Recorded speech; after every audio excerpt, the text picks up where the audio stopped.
여러분, 삼성이라고 하는 회사가요, 우리 국내 대표를 넘어서 세계적인 회사가 되는 데는 전임 회장이었던 이건희 회장의 역할이 컸다고 합니다.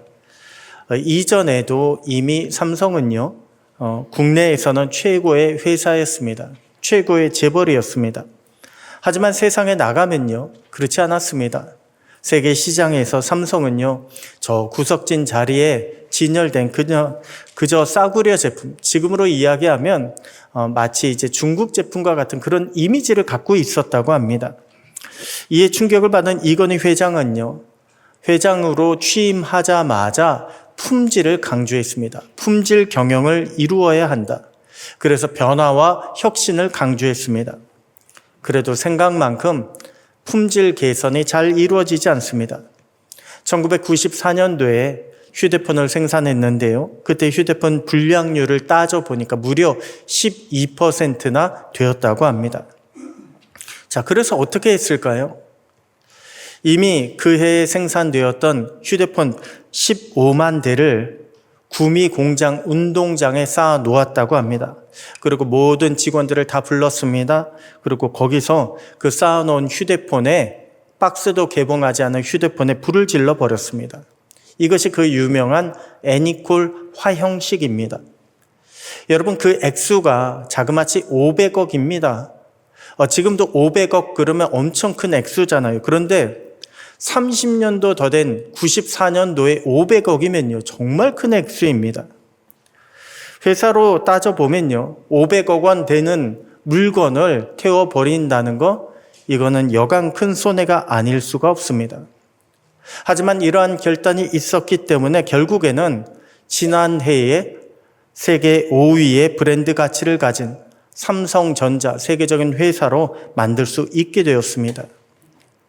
만약 그때에 금전적인 손해를 따져봐서 회장님 굳이 이럴 필요 있습니까?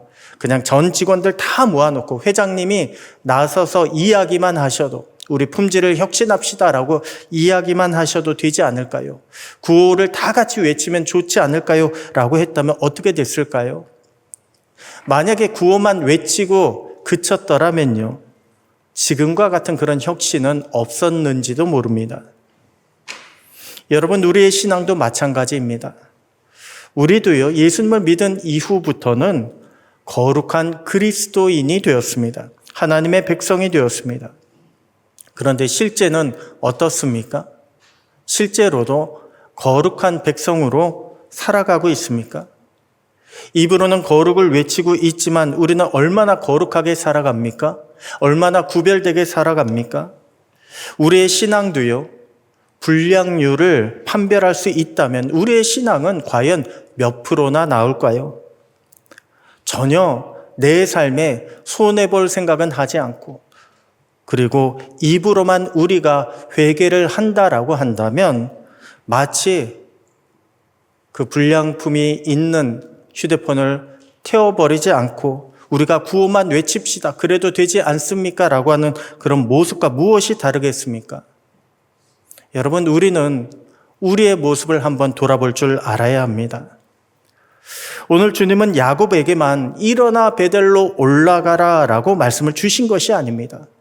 저와 여러분에게도 우리 주님은 동일하게 일어나라, 떠나가라, 거룩함을 회복하라 라고 그렇게 말씀을 주고 계십니다. 이 시간 주님이 주시는 그 말씀을 통해서 저와 여러분이 거룩함을 회복하시고 더 나아가 진정한 그리스도인으로 거듭나고 승리하는 그런 주님의 귀한 은혜가 있게 되기를 주님의 이름으로 축복합니다.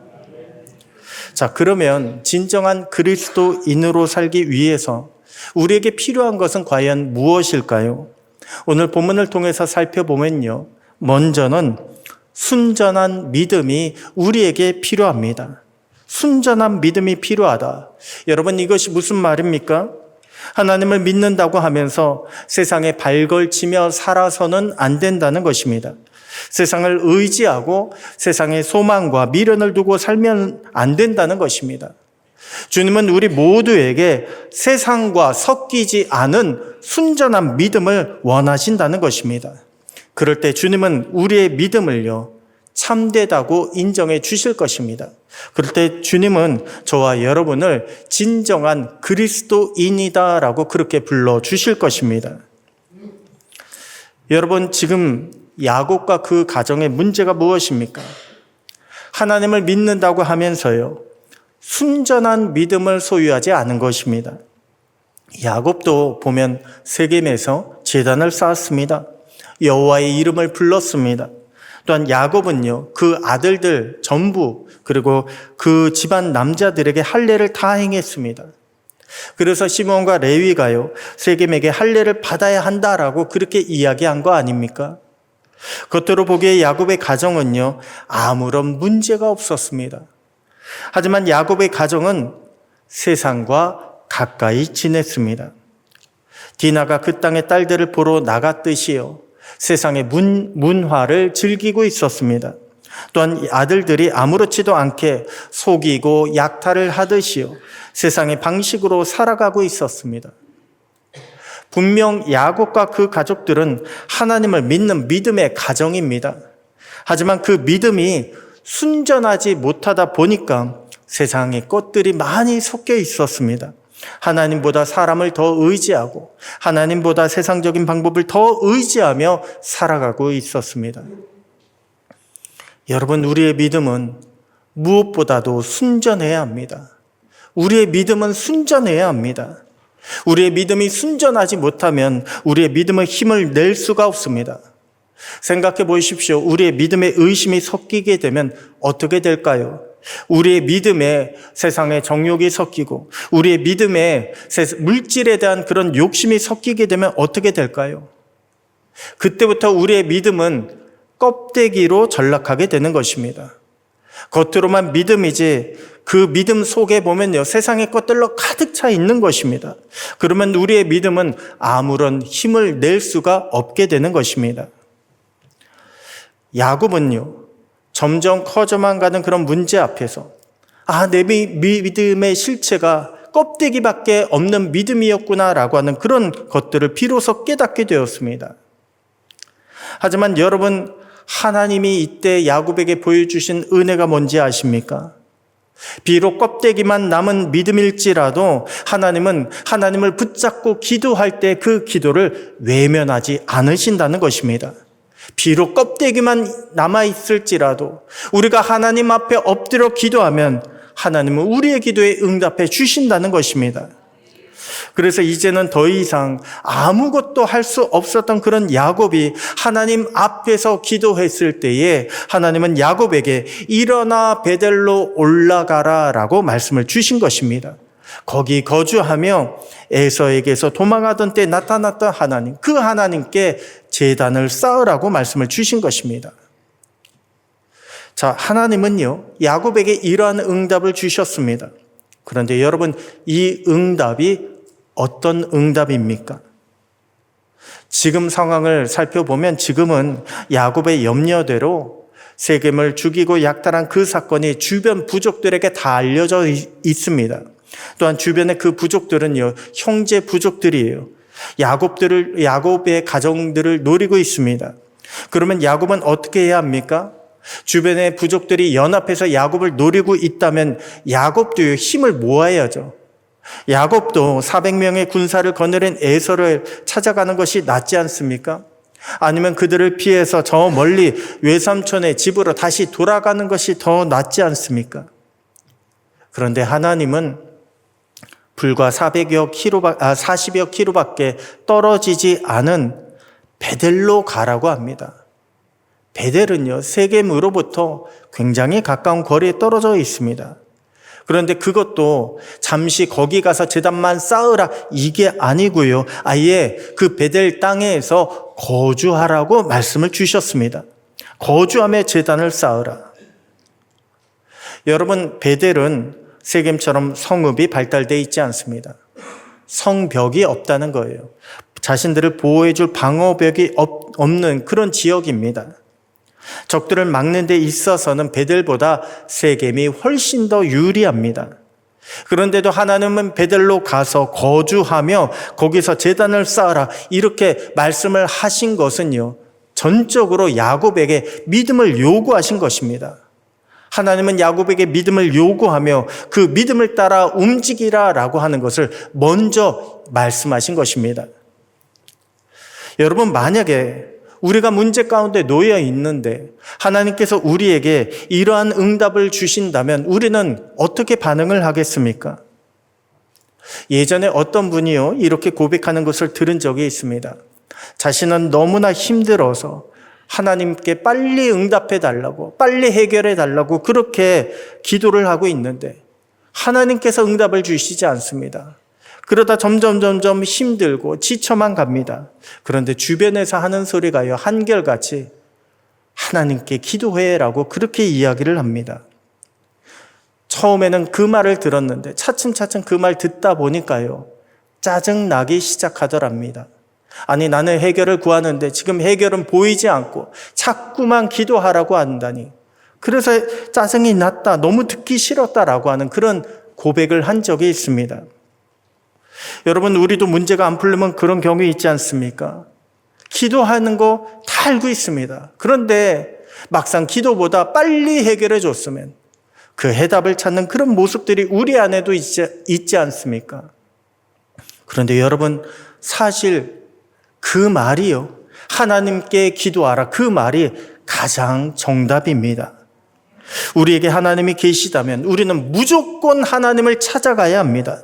우리에게 하나님이 계시다면 우리는 전적으로 하나님을 신뢰하며 의지해야 합니다. 하나님 앞에 기도하는 것, 그거 이상의 다른 방법은 없습니다. 하나님, 베델이 너무 가깝습니다. 하나님, 베델의 땅에 가면요, 거기에는 아무것도 없습니다.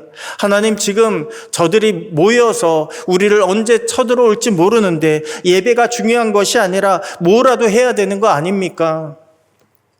야곱이 하나님께서 베델로 올라가 제단을 쌓으라 라고 그렇게 말씀하셨을 때 야곱은요, 이렇게 대답할 수도 있었습니다.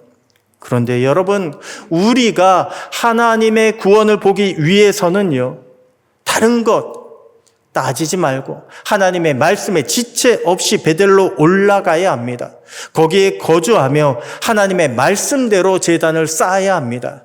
그럴 때 하나님의 구원하심을 볼 수 있게 되는 것입니다. 그래서 야곱은요, 믿음을 회복하는 작업부터 시작을 한 것입니다. 야곱은 지금 믿음이 중요하다, 이것을 깨달았습니다. 그래서 집안의 모든 사람들을 모아놓고 그들이 가지고 있는 이방 신상들을 버리라고 이야기합니다. 아니, 왜 믿음의 가정인 야곱의 가정에 이방 신상들이 있습니까? 마치 세상 사람들이 부적이나 수호신처럼 여기고 있는 그런 신상들을, 그런 세상이 가지고 있는 그런 기대와 소망들이요, 어느새 야곱의 집안에도 들어왔다는 것입니다. 여러분, 믿음과 소망과 사랑은 각각 별개의 것이 아닙니다. 서로 연결되어 있습니다. 순전한 믿음이 없잖아요. 그러면 우리에게 소망도 흔들릴 수밖에 없습니다. 믿음이 없으면 주님을 향한 소망이 흔들리고 세상에 소망을 두는 그런 모습이 찾아오게 된다는 것입니다. 왜 요즘에 해바라기 그림을 입구에 걸어두면 재물복이 들어온다, TV에 이런 것들이 나오다 보니까요, 많은 사람들이 해바라기 그림을 들어오자마자 바로 보이도록 그렇게 걸어놓는 집안들을 본 적이 있습니다. 그런데 과연 믿는 사람들의 가정에 해바라기 그림이 없을까요? 만약에 그런 마음 가지고 믿는 가정에도 해바라기 그림을 걸어놓게 된다면 하나님은 그것을 어떻게 보실까요? 우리에게 믿음이 있다면요, 하나님을 향한 믿음이 있다면, 절대적인 순전한 믿음이 있다면 그런 일은 기껏 그림 하나 걸어놓는 것으로 재물복이 들어오겠지, 그러한 행위는 결코 있을 수가 없을 것입니다. 여러분, 우리의 사랑도 마찬가지입니다. 믿음이 있어야 우리는 하나님을 사랑할 수 있습니다. 믿음이 있어야 우리는 이웃도 온전히 사랑할 수가 있습니다. 우리에게 믿음이 없으면요, 하나님이 미워하시는 죄인 줄도 모르고 우리는 세상을 더 사랑하게 됩니다. 우리에게 믿음이 없으면 내가 받은 은혜도 잊어버리고 사람을 미워하게 됩니다. 또 사람을 정죄하고 죽이려고까지 하게 됩니다. 여러분, 사랑도요, 믿음이 필요합니다. 그동안 야곱은 이스라엘이라고 하는 그런 믿음을 지키지 못했습니다. 그리고 지금 하나님은 야곱에게 이스라엘에 합당한 그러한 믿음을 요구하고 계십니다. 순전한 믿음, 그 믿음을 요구하고 계십니다. 오늘 저와 여러분에게도 하나님이 원하시는, 하나님이 찾으시는 순전한 믿음이 있게 되기를 소원합니다.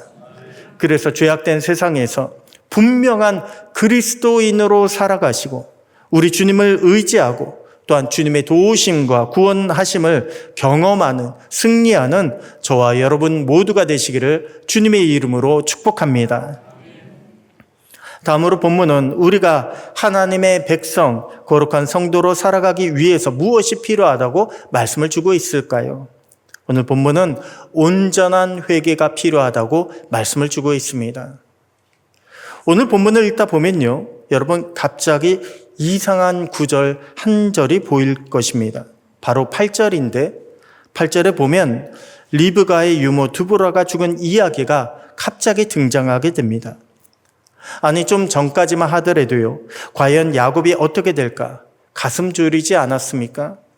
또한 베델에 도착해서 제사는 드렸지만 혹시 다른 부족들이 쳐들어오지는 않을까 그렇게 신경 쓰이지 않았습니까? 그런데 뜬금없이 8절에 리브가의 유모가 죽어서 베델의 상수리 나무 아래에 장사되었다는 그런 얘기가 등장합니다. 그리고 그 나무의 이름을 알론바굿, 통곡의 상수리 나무라고 그렇게 불렀다고 합니다.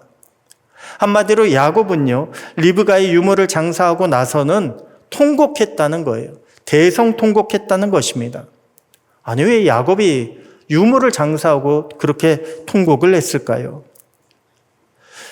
이따가 큐티 학교에서 우리가 좀 더 말씀 묵상하는 법을 자세히 살펴보겠지만 언젠가 이제 그런 얘기도 나누게 될 것입니다. 성경을 읽다 보면요, 가끔 이 구절이 왜 들어갔지라고 생각하는 엉뚱한 구절이 들어갈 때가 있습니다. 그런데 여러분, 하나님의 성경은요, 결코 뜬금없이 들어간 것이 하나도 없습니다. 다 이유가 있습니다. 다 의미가 있습니다. 오늘 본문 8절도 마찬가지입니다. 그냥 봐서는요, 굉장히 뜬금없어 보입니다. 8절을 띄고 읽는 것이 훨씬 더 자연스러워 보입니다. 7절에 야곱이 베델로 돌아와 제단을 쌓고 엘 베델이라 불렀더니 9절에 하나님이 다시 야곱에게 나타나 복을 주셨다. 여러분, 이것이요, 문맥상으로 훨씬 더 자연스럽습니다. 그러면 왜 8절이 갑자기 들어갔을까요? 8절의 역할은 무엇일까요? 여러분, 야곱을 한번 생각해 보십시오. 야곱은요, 사실 아버지 이삭과의 관계가 그리 원만하지 않았습니다. 창세기 25장에 보게 되면 이삭은 에서를 사랑했고, 그리고 어머니 리브가는 야곱을 사랑했다고 했습니다. 그래서 그런지요, 야곱은 늘 장막에서 생활을 했습니다. 어머니 곁을 떠나지 않았습니다. 그리고 야곱이 장자의 축복을 가로챌 때에 어머니 리브가가 도왔습니다. 아니, 도운 정도가 아니고요, 뒤에서 모든 것을 다 계획하고 주도했습니다. 특별히 야곱이 장자의 축복을 가로채는 것에 대해서 하나님의 축복, 아버지의 축복은 고사하고 내가 저주를 받을까 염려됩니다라고 그렇게 하자 리브가는 너의 저주는 내게로 돌릴 것이니 그저 내 말만 따라오라라고 그렇게 강력하게 권하는 것을 보게 됩니다. 그리고 어떻게 됩니까? 나중에 야곱이요, 외삼촌의 집으로 도망친 이후에 리브가의 이야기는 더 이상 성경에 나오지 않습니다. 리브가가 언제 죽었다, 어디에 묻혔다, 이 이야기도 처음엔 나오지 않습니다. 창세기가 끝나가는 49장에 리브가는 이삭과 함께 아브라함과 사라 묻힌 곳에 장사되었다라고 짤막하게 나올 뿐입니다. 어쩌면 그것이요, 리브가가 말했던 저주였는지도 모릅니다. 사랑하는 아들을 더 이상 보지 못하고 죽는 것, 그것이 리브가가 받은 죄의 대가인지도 모릅니다. 자, 그러면 야곱은 어떨까요? 야곱도 어머니와 함께 아버지와 형을 속이고 장자의 축복을 가로채지 않았습니까? 그러면 그런 야곱이 이에 대해서 회개한 적이 있을까요? 성경을 찾아보면요, 찾아볼 수가 없습니다. 분명 야곱은 에서로부터 용서는 받았습니다. 그리고 우리도 생각하기를 에서로부터 용서를 받았으니 이제 그 모든 문제가 다 풀렸다라고 그렇게 생각을 합니다. 자, 그런데 하나님은 어떠실까요? 공의로우신 하나님도 회개하지 않은 야곱의 지난 죄를 용서해 주셨을까요? 공의로우신 하나님 입장에서 보면요, 회개하지 않은 죄는 결코 용서해 주실 수가 없습니다. 분명 하나님은 야곱을 사랑하십니다. 하지만 야곱을 사랑하시기 때문에 하나님은 야곱이 더욱더 철저하게 회개하기를 원하고 계십니다. 야곱은 리브가의 유모 두브라가 죽었을 때 누구보다 어머니 생각이 많이 났을 것입니다. 리브가는 야곱과 함께 저지른 죄를 자신에게로 돌렸습니다. 그래서 야곱은요, 리브가가 어떻게 죽었나, 자신이 그 장사하는 곳에 있지 못했다, 그 모든 것들을 보면서 죄에 대한 결과가 얼마나 무서운가를 깨달을 수가 있었습니다. 하지만 야곱은 그럼에도 온전히 회개하지 않았습니다. 그저 에서와 화해한 것으로 내가 가지고 있었던 죄의 문제도 해결되었구나라고 그렇게 생각을 했습니다. 하지만 다시금 어머니를 생각하며 지금의 자신의 상황, 지금의 자신의 모습을 돌아보니까요, 죄의 문제가 전혀 해결되지 않았습니다.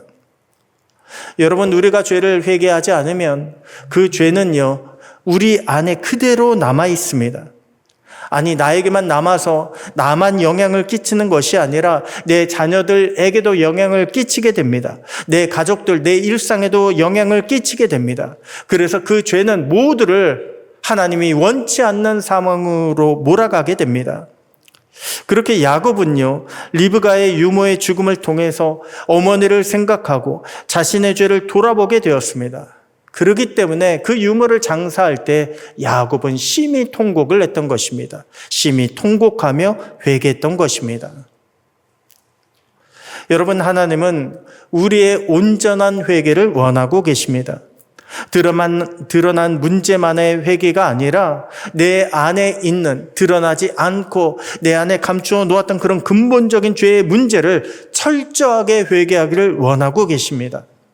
그래서 7절의 예배와 9절의 축복 사이에 뜬금없어 보이는 8절 야곱의 통곡, 야곱의 회개가 삽입되어 있는 것입니다.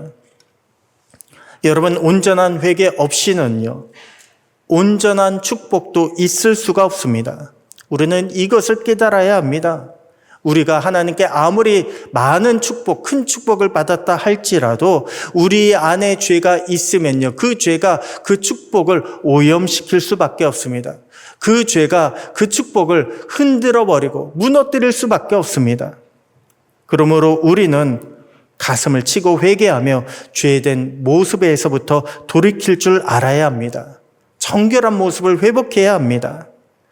그렇게 정결한 모습을 회복하는 가운데, 회개를 통해서 회복하는 가운데 우리 주님의 약속을 쫓아가고 또한 예정하신 하늘의 복을 받아 누리며 주님과 동행하며 승리하는 저와 여러분 모두가 되시기를 주님의 이름으로 축복합니다.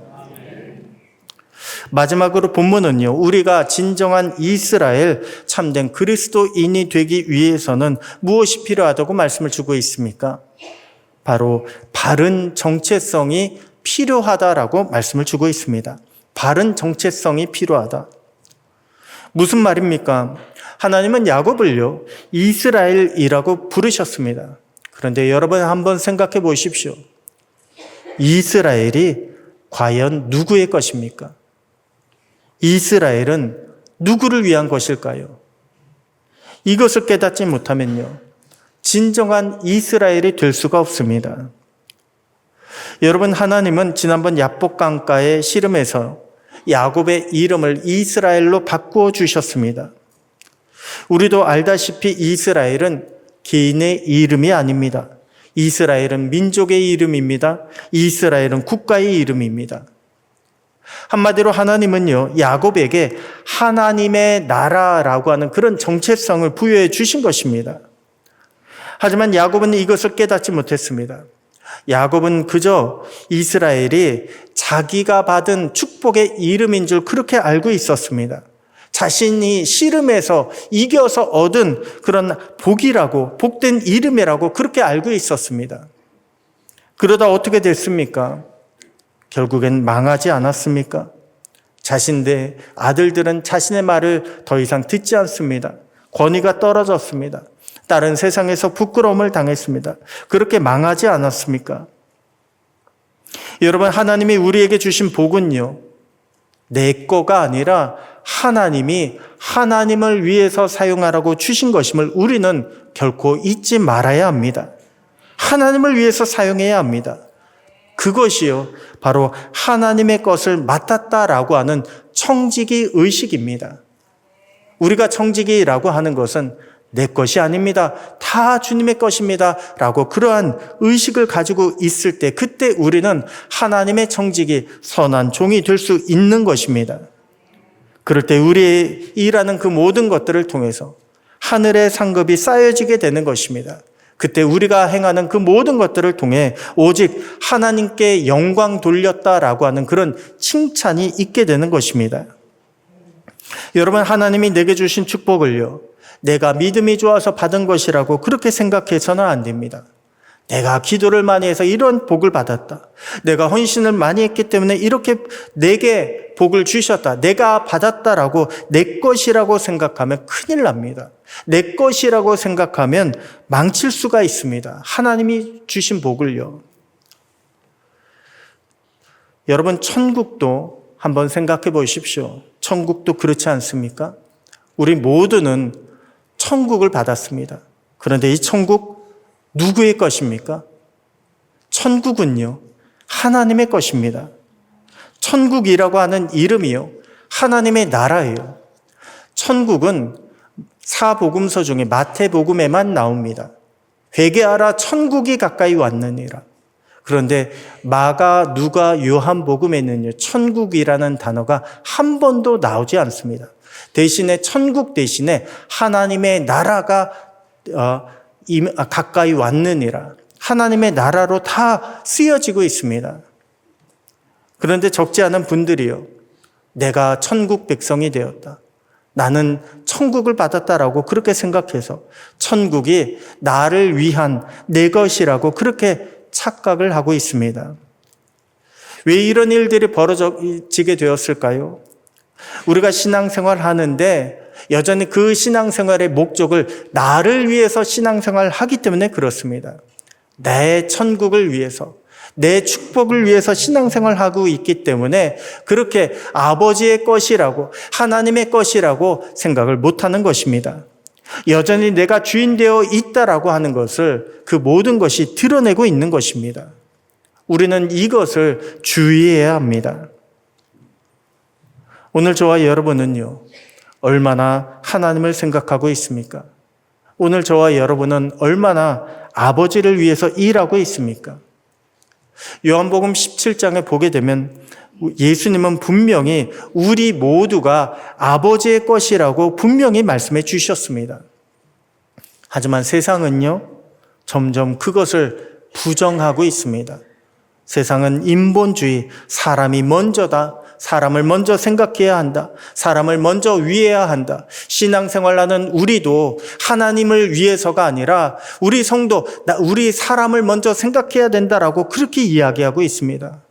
그런데 여러분, 우리가 아버지를 위해서 일할 때에 그때 아버지께서 우리의 그 모든 것이 되어 주십니다. 우리가 아버지를 위해서 우리가 먼저 생각하고 아버지를 먼저 사랑할 때 그때 아버지께서 우리의 모든 것들을 다 채워 주십니다. 그러므로 우리는 그 무엇보다 먼저 하나님을 생각해야 합니다. 하나님을 먼저 사랑하고 또한 그 나라를 위해 헌신할 줄 알아야 합니다. 그럴 때 우리가 진정한 이스라엘 참된 그리스도인이 되는 것입니다. 오늘 저와 여러분이요, 그렇게 살아갈 수 있게 되기를 소원합니다. 그래서 아버지의 뜻이 바로 저와 여러분을 통해서 이루어지고, 또한 아버지의 은혜가, 아버지의 축복이 여러분을 통해서, 여러분의 삶을 통해서 전달되는 그러한 은혜의 사람, 축복의 통로가 다 되시기를 주님의 이름으로 축복합니다.